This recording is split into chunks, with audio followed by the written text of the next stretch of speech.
Hi everyone, and welcome to the first webinar of the 2016-2017 SchoolFinder webinar series. I'm your host Chris Kerr, and I work at SchoolFinder.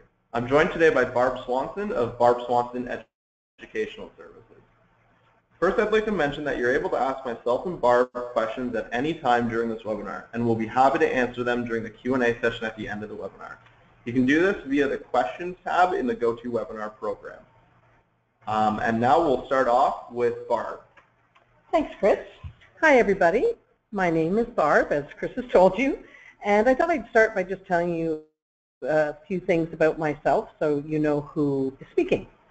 I've been a guidance counselor in Toronto, Canada, both in the public and private school systems for about 25 years, well, in fact, more than 25 years. I've also had the pleasure of being the Director of University Admissions and Guidance at Neuchâtel Junior College, which is a Canadian school in Switzerland. I also worked for a gap year organization. So after I finished those things and retired, I decided to start my own business. And I enjoy helping students and their parents navigate the process of post-secondary. And there's lots of decisions in that. So with my experience, I find it's just something I like to do, and hopefully I'm helpful for the people who work with me. Former students of mine have studied all across Canada, across the USA, across the UK, and indeed Australia.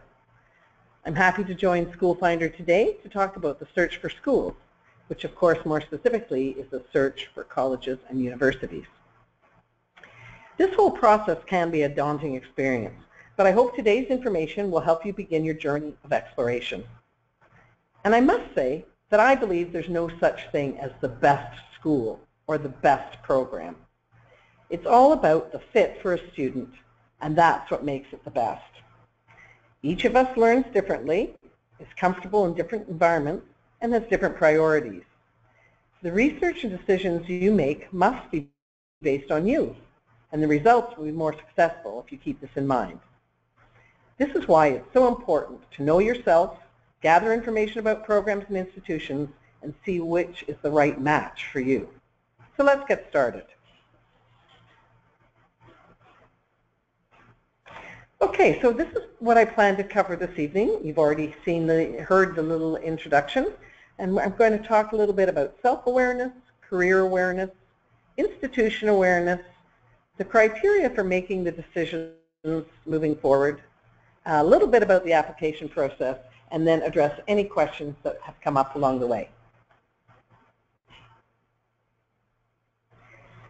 So really, when you're starting this whole process, there's three basic questions you need to be asking yourself. Who am I? Where am I going? And how am I going to get there? And this is rarely a straight line, and detours make you interesting and make your life interesting. I must add, there are really no dead ends, because those detours that's what makes you quite interesting. So let's start with the self-awareness. You'll see on the list here a whole bunch of things, but abilities really is the first one that you have to consider. Your abilities, that can be in your mathematical ability, your communication ability getting along with people, talents you have. You may have certain areas that you're better than the average person, and we all build those abilities and talents over the course of a lifetime. You also, of course, must consider your interests. What fires you up? What do you like? What makes life interesting for you and you would be happy to work at and study at for a number of years? Values is something that we all may have different viewpoints. And so your values, looking back on building all these things, coming together, what's important for you? What do you think is the thing to make special in your life? Do you value working with people? Do you value earning a lot of money? Do you value doing something you really enjoy all the time? Of course, your personality is another area to consider. Some people are extroverts. Other people are introverts. Some people like being in charge. Other people like working on a team. So all those aspects must be taken into consideration. Priorities really combine all of these things. So you go back and you think about what's important to me right now. Am I perhaps at 24 wanting to travel a lot and earn a lot of money? But by 34, maybe you want to settle down, have a family, and the travel is not quite so exciting for you. So we weigh these things in our decisions, and it's a series of decisions. It's not one thing that lasts for the rest of your life. Your priorities change over time, as do your values sometimes, or your interests. The final point about your self-awareness is I think you have to also be very aware of blind spots. Now that's a very polite way of saying your weaknesses. So your weaknesses are things that you can work around, perhaps not necessarily avoid, but you learn not to dwell on the things that are your weaknesses, combine with other people who can fill in the place where you have weaknesses and dwell on your talents and abilities. So all those things become part of your little portfolio of who you are. How do we discover them, or how do we know these things? Well, of course, if you're in school, report cards and feedback that you get on a regular basis will tell you about your abilities in certain subjects. You'll know whether you're good at studying science or English or phys ed. Successes you might have had along the way. Maybe you were on a school team and were most valuable player of the team. That's a talent that you have. Or you were in charge of a club or leader of student council. All those things make up who you are and the types of talents that you have. Your parents, your teachers, your guidance counselors, and even your friends, they all give you feedback all the time, and hopefully they are being honest with you of what your real talents are. Your extracurricular activities often indicates what you like to do, builds upon your interests. Some of you have had part-time jobs or have worked at camps or done volunteer work, and all those experiences also contribute to you understanding what you like to do. So do you like working with kids? Or maybe you dislike working with little kids. Maybe you enjoy being with seniors. Maybe you like working outdoors. Maybe you prefer to be working with data and information and not with people. So all these pieces have to come together to make you understand who you are and what you're going to be happy in. If you can talk openly to your parents and to your teachers and your guidance counselors, I think it's a really good idea to talk about those weaknesses because we all have them, and it's just something that you can then learn to compensate for as you move forward. The career awareness piece is something else that I don't want to necessarily dwell on when you're starting your college and university. I know there are some people who are very focused. Often kids know, I want to be a doctor, and they have this dream and they're going to do whatever it takes to get there. But the great majority of people don't know what they want to be. And so university or college can be a wonderful time to explore different courses, perhaps things you've never even heard of before. Someone once said that university was explore your passion, or find your passion. And I think by that they want you to try different subjects and find things that really get you going, that you really are excited about going to the class or excited about getting into a conversation about. Those are the things that you should try and take note of. And I have to say, it's not just one decision. It's a series of decisions. It's a lifelong journey, and what you're deciding at 18 or 24 or 30 or 40, it's constantly evolving, and so it's not just one decision and then off you go forever in that direction. There are very few dead ends. As we mentioned earlier, those detours make life interesting. Sometimes expensive, but at least they can be interesting. Summer and part-time jobs are a great way to find out about things you like to do. So ask questions of the people there. Ask them what they like about the job. What do they not like about the job? If you could do it again, what would you do differently?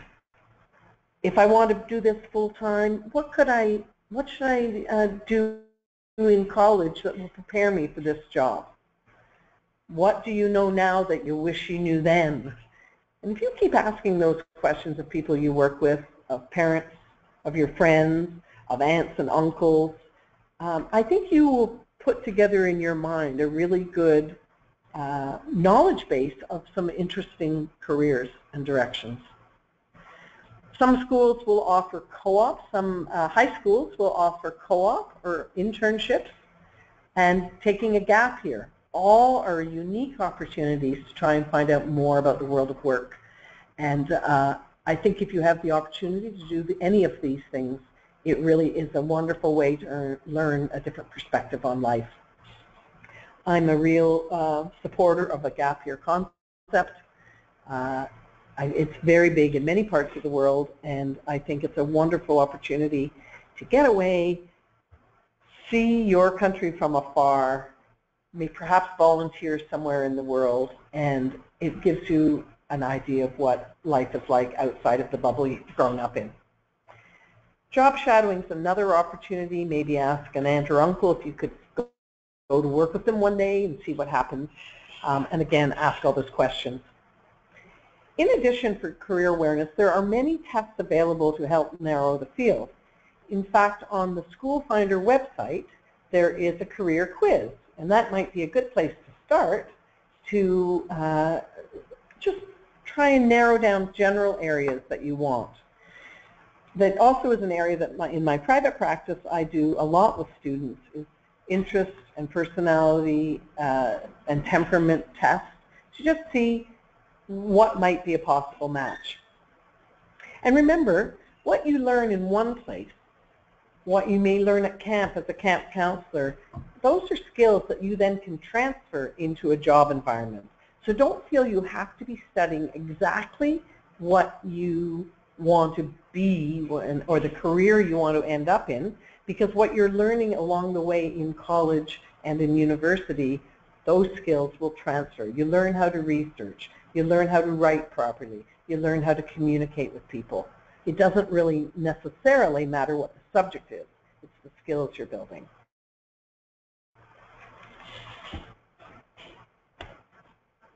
Okay, so we have self-awareness you've started. You've started looking at some career awareness to build your portfolio of understanding. And another step you have to take is the institution awareness. So you have to find out what's out there. Where is it possible that I could go? What's going to appeal to me? And so you gather information. We're going to talk in a minute about some of the resources to gather that information. But of course, you can go on the website and you can visit these places. You need to learn some terminology. And by that, I mean, know what an undergraduate means. What subjects are included in a Bachelor of Arts? Compare that to a subject that is, what subjects are in Bachelor of Science? What does a major mean? What are compulsory subjects as opposed to optional subjects?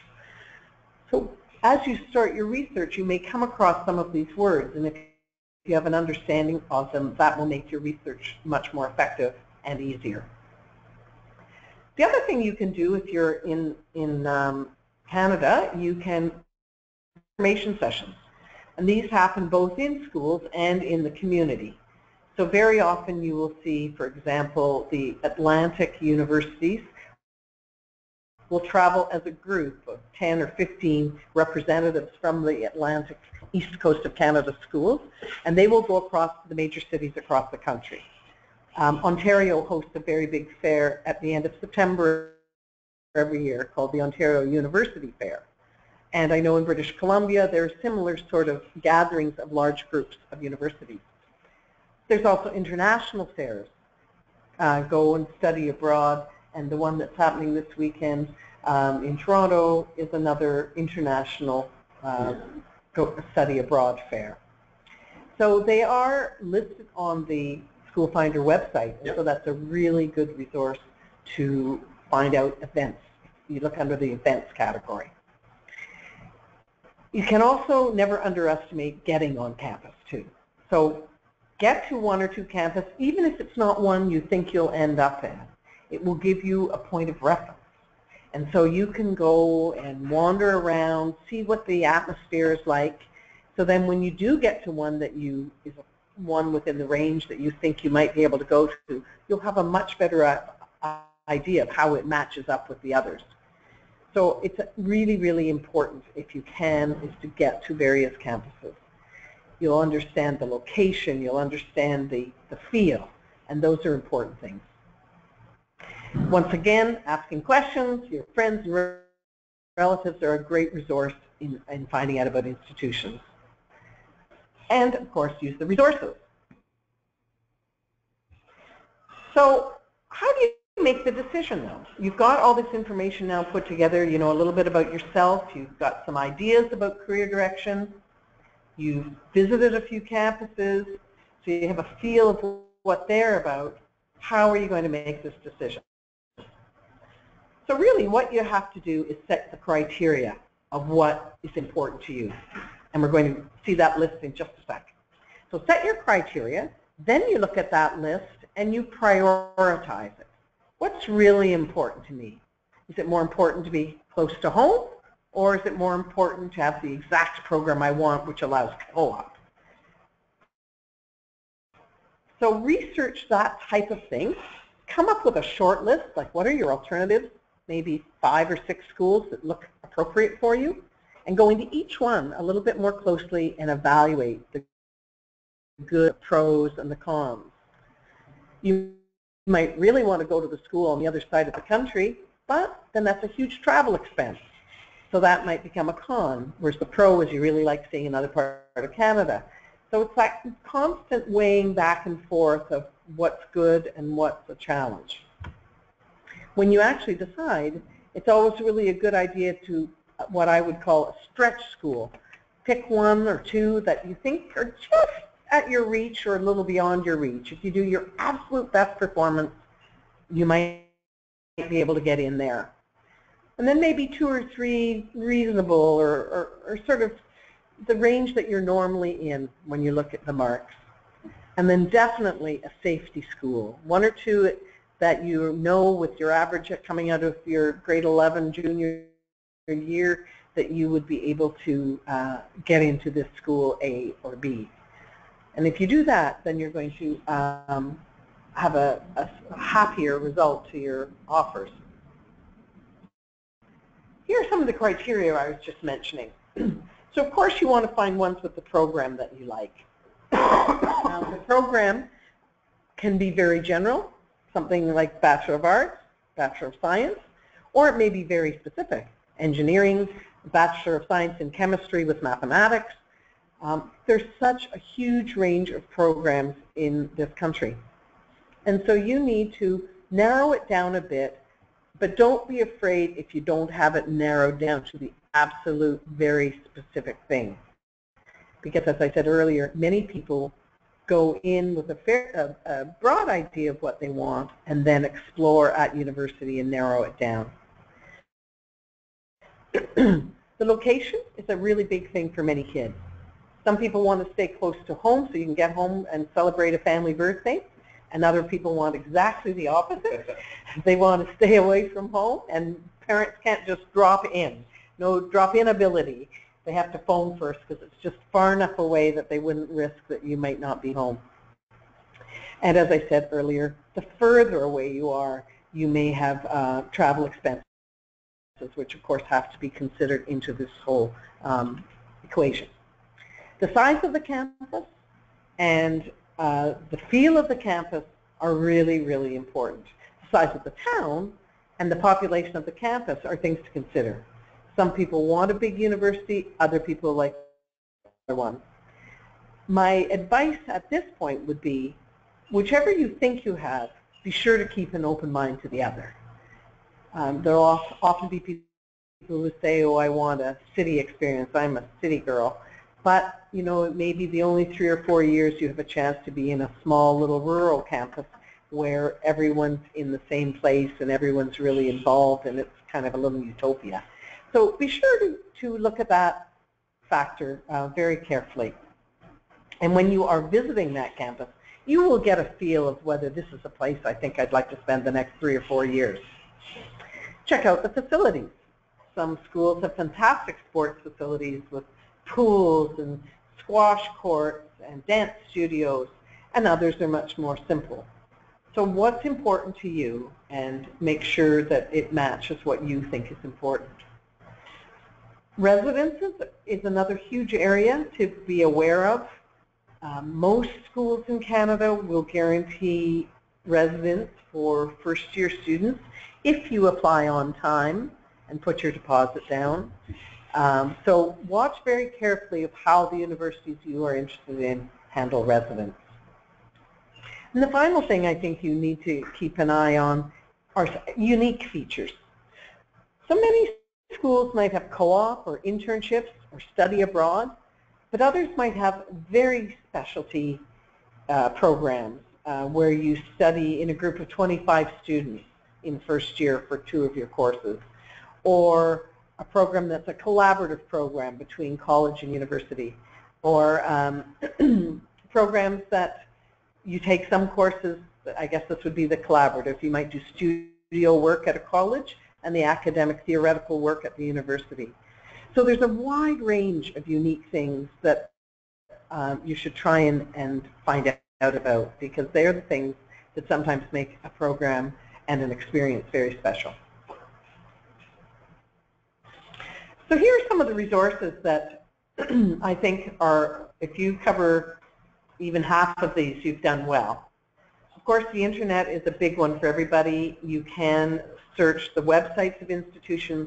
There's lots of search engines that will help you. If you type in, I want to study kinesiology, and it will tell you programs across the country or in whatever country you want to go to where you can offer it. Again, SchoolFinder does have that sort of search engine on the site.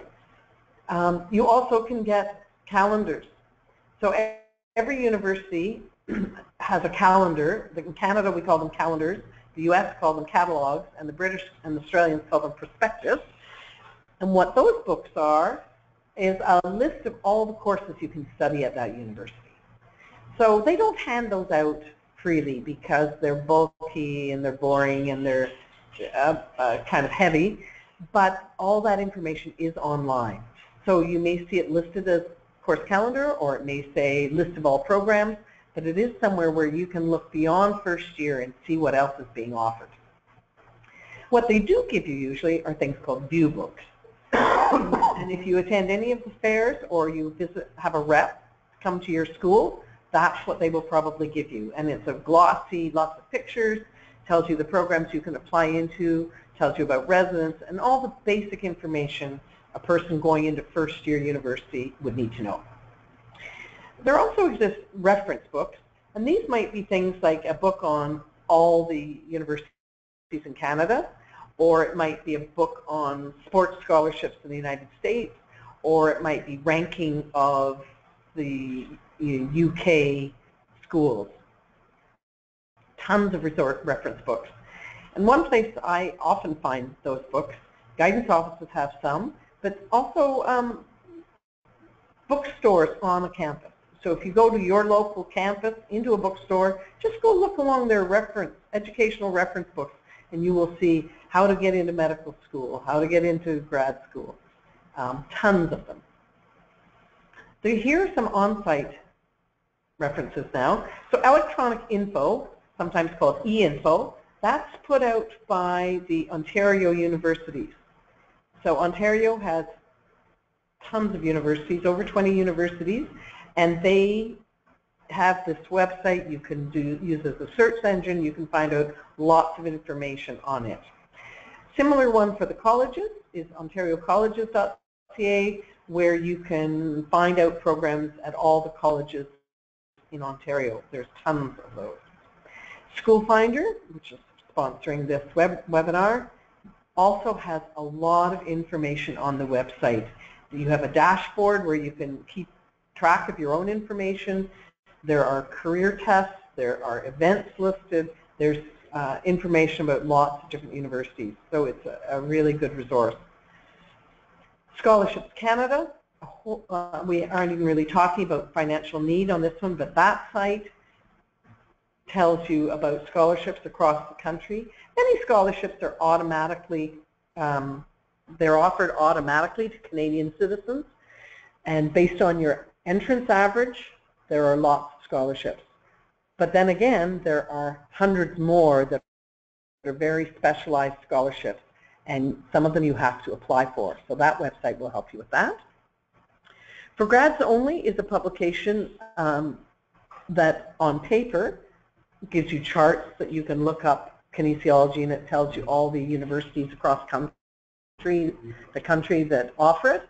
And then it also has lists of the universities, the requirements for each course, recommended courses, and the average that was required last year to get into that course.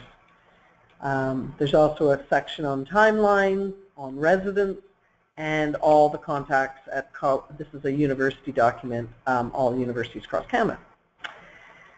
Social media is more and more useful for researching colleges and universities. They all have Facebook, they have Twitter accounts, and sometimes you can communicate with them that way. You can set up tours, you can ask questions of their staff. So social media has a really big part nowadays. And finally, something that we mentioned earlier, if you're not really sure what you want to study, then you can do things like interest, personality, and temperament tests. And those sort of tests, there's some on the website, such as SchoolFinder, but that's also the sort of thing that a company such as mine can help you with. And we can work through helping you channel some of your focus your interests without choosing a very specific final end. Just get you channeling in the right direction. If you plan to study colleges in Ontario, these are 1 to 4 year programs. They offer certificates, degrees, and diplomas. So some of them, there's hundreds and thousands actually of courses. And so you can go online. There's a website on there, the information at ontariocolleges.ca. You will see the thousands of courses that are offered.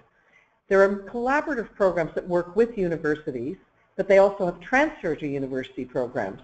So it's a really interesting way to work out your educational plan.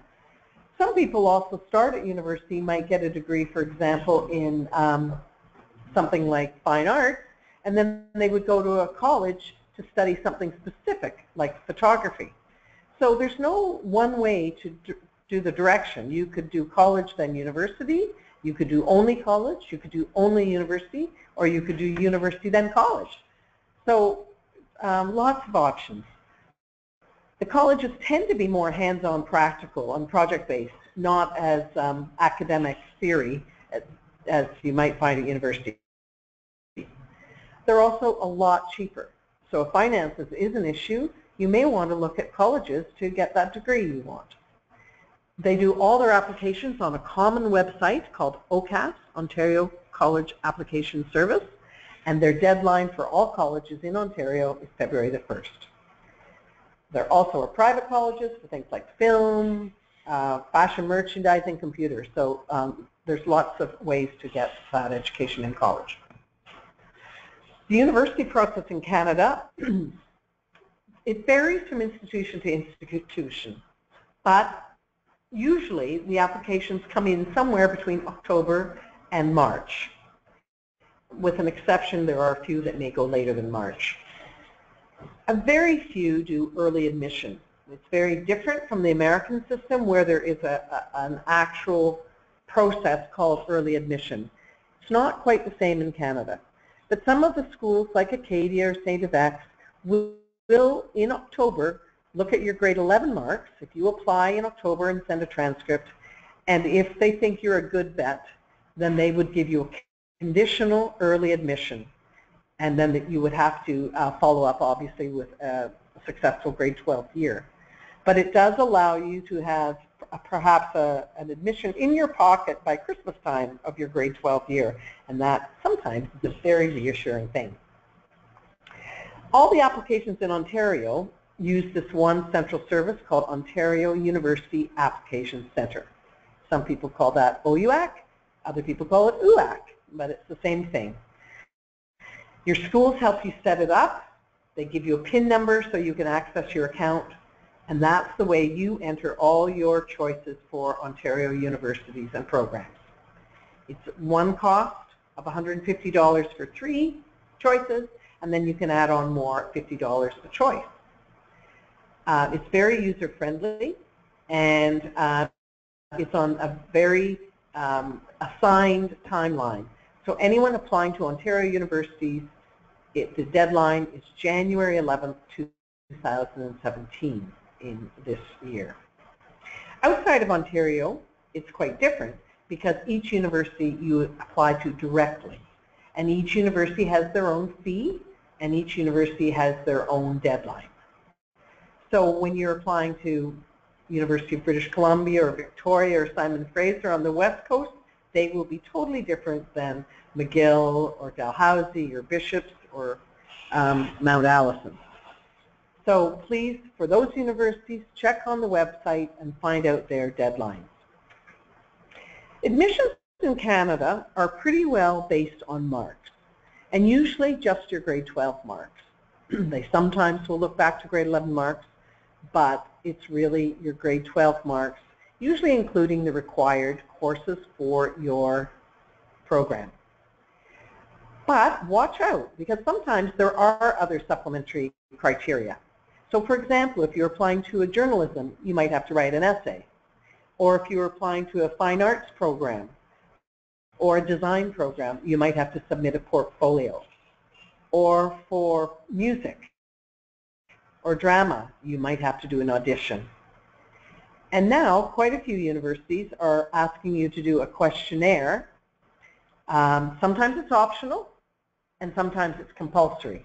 And that questionnaire allows you a little more space to tell a little bit more than just your marks. So you're telling about your extracurricular, your volunteer work, your leadership, and other things about yourself. So although the marks are still the main criteria, those other supplementary things can really be important, especially to programs like concurrent education, commerce. So check carefully for that supplementary. We don't want you to miss out on that. So some final thoughts as we wind down here. As I said at the beginning, there's no best school for something. It's all about the best fit for you.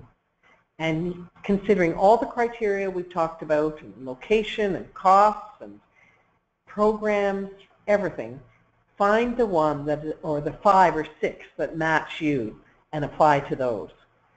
You have to be realistic looking at your marks. You may want to go all you want to one university, but if their cutoff is always over 90%, that's not a realistic school for you if you usually only have 80%. So be realistic, keep your perspective, and definitely keep a sense of humor, because sometimes you will not be laughing, and you have to know that it's good to just keep it all in perspective. So go for it and enjoy the ride. One final fact to tell you is that many, if not most, universities will defer your acceptance. So in other words, you apply, they make an offer to you, you accept the offer, and then once you've accepted it, you say, could I please defer my acceptance for a year? And that would give you a year where you could do volunteer work or travel or make some money to help finance your education. So be sure to look into deferring for a gap year or just a year away from school. These are some of the things I can offer for you in my private practice. If anybody's interested, I can do those tests that we've talked about. I can help you narrow down your post-secondary areas of interest. I know quite a bit about things, programs in Canada, but also in the US, UK, and Australia, and helping you with all those supplementary forms we talked about. I'm happy to do proofing and editing and have some ideas about how you can enhance your application. There also are programs around the world, namely in the UK, in Scotland, England, Ireland, also in Australia, New Zealand, where you can do direct entry right into medicine, law, dentistry, or vet. So I've had quite a bit of experience with those programs and could be happy to advise you on that. Also scholarship advice. So I hope you all, in closing, I hope that today's presentation has clarified some points about what you can be doing to enhance your search for an appropriate school. I hope you'll take away a few ideas that you can put into action And I know the journey is exciting, but sometimes it's long and hard, especially when you're juggling coursework, extracurricular, part-time job, family, and social activities. It is a challenging balance, but I know you can do it. With a little planning ahead, using your time carefully, and staying calm, you will come through with flying colors, I'm sure. And don't forget, use your parents and your guidance counselors for advice and support. Have fun and good luck. Thanks, Chris. And thank you, Barb. That was all really good information, so I hope you guys wrote down a lot of it. So I'm here, as I said before, I work for SchoolFinder. I'm here to give you a bit of a rundown of some of the features that we offer on our site that will really kind of help the search for schools be a little less of a headache for you. Sorry, I have a bit of a cold, so I apologize for that. So some of the features that we have many different tools that help narrow down the search, and they'll help you find the right school for your needs. In the next few slides, we'll go over searching the site, taking a career quiz, comparing programs and schools on the site, finding prerequisites and costs for individual schools, how to narrow down your choices, and finally, how to reach out to your choices on SchoolFinder.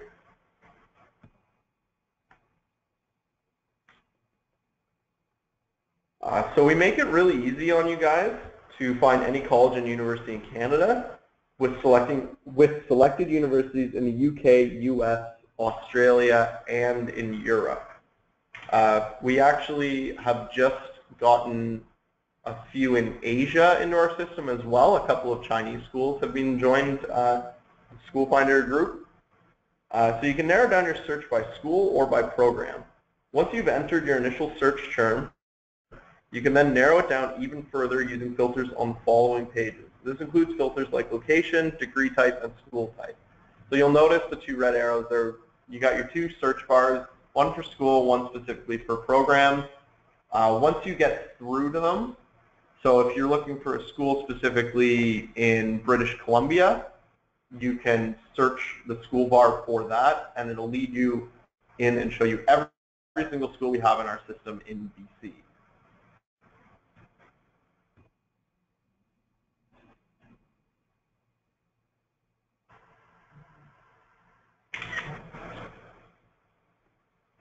The search option is simple to use, assuming you know exactly what it is you want to study and what you want for your future career. But for those of you who are unsure about your future career goals, that's why we built the career quiz. By answering a series of questions, you'll be given a percentage of how you would fit in any given career. We then give you a list of schools in all the categories, like university and college, that offer the typical courses pertaining to the career category. So it's a pretty easy to use tool.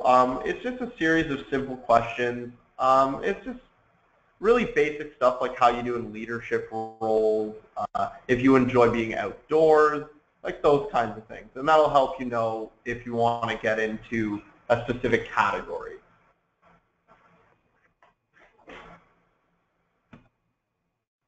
So that can actually be accessed very easily through your dashboard. You earn a badge for doing that, which will appear on your profile as soon as you do it. You can revisit, you can retake the quiz anytime you want. So if you have some slight changes in what you like, then don't feel bad about going back in and then changing it, because you might end up in a different career path and love it even more. So coming off of those two features, it's time to compare your options side by side. We offer a powerful tool for comparing programs in our database so you can get an at-a-glance idea of how they stack up. Maybe you really want a course that offers co-op or one that doesn't require an 80% average. You can quickly figure out which schools are right for you. So when you're searching through our database, any program, any school, all of our scholarships, you can save them, and then they'll all be quickly accessible in your dashboard. But along with that feature, you can actually go into your saved stuff and you can hit a compare button, and it'll add it into this little chart.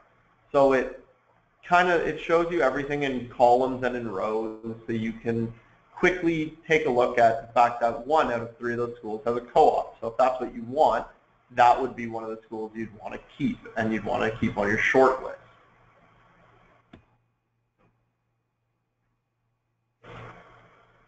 Two of the biggest things to keep a lookout for are prerequisites and costs. Some schools could offer the same course as another with less prerequisite courses needed, and some will turn out to be a much cheaper per semester.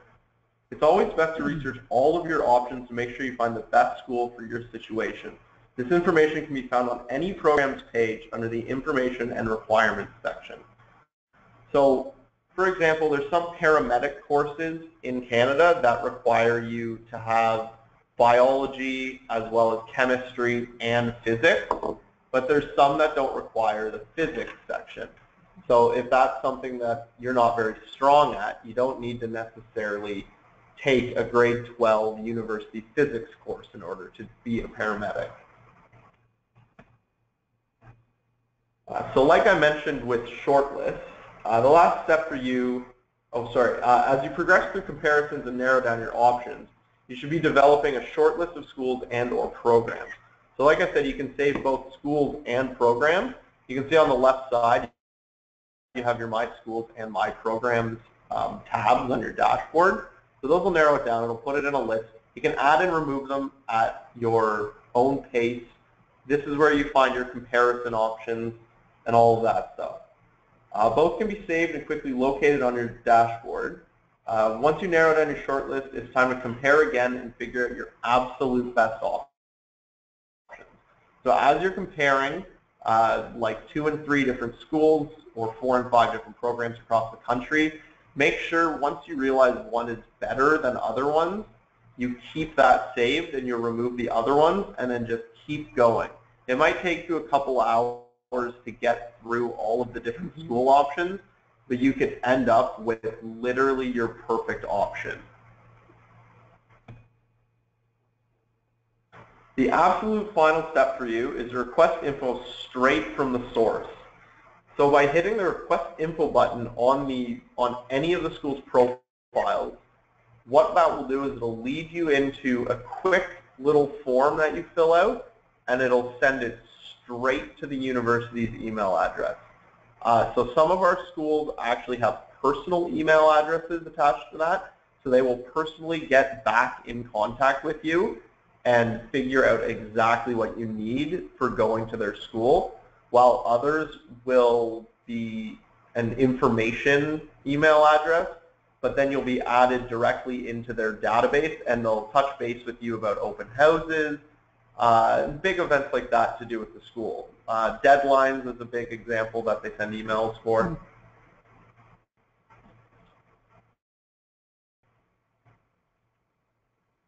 Yeah, so they'll be happy to answer any questions that you might have for them. There's a comment section at the very bottom of the request info form, so it really is an open-ended request for information. So those are the biggest tools that we have to offer for making the search for schools as less of a headache as we possibly can for you. It's right in the name. We're here to help you find schools. So we have all the tools that you need to make it as easy as possible for you. So that's it for the SchoolFinder section. If you have any feedback or any questions regarding anything we've gone over, you can feel free to email me. That's my personal email at work.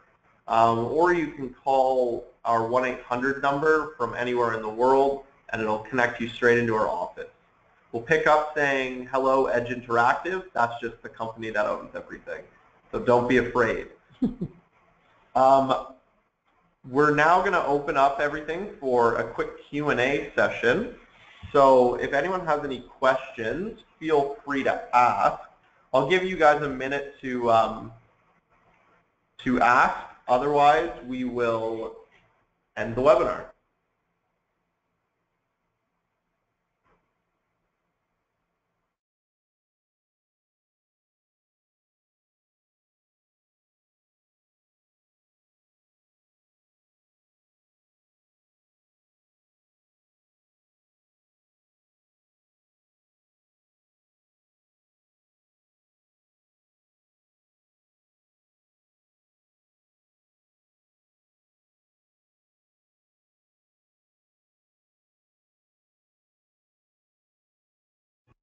You know,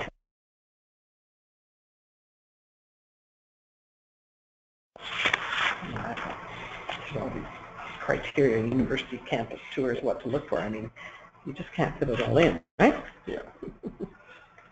So it doesn't look like there's any questions, so I guess that means we answered anything that you came here for, which is always good to hear. So if you guys are interested in attending more webinars, they're actually the first Wednesday of every month moving forward, with the exception of January, because we'll all be on holidays at that point. So if you ever want to find out any more information about future webinars, just go to the events section on schoolfinder.com, scholarshipscanada.com, or studyincanada.com, depending on where you are in the world and what you're looking for. But with that said, thanks Barb for joining me. My pleasure. Have a good night, everyone. Title of the next one? Oh, sorry. And the title of the next webinar is the application process. So if you're interested in the different stages of applying for university and college, that'll be the webinar to attend. Good night, everyone. Bye.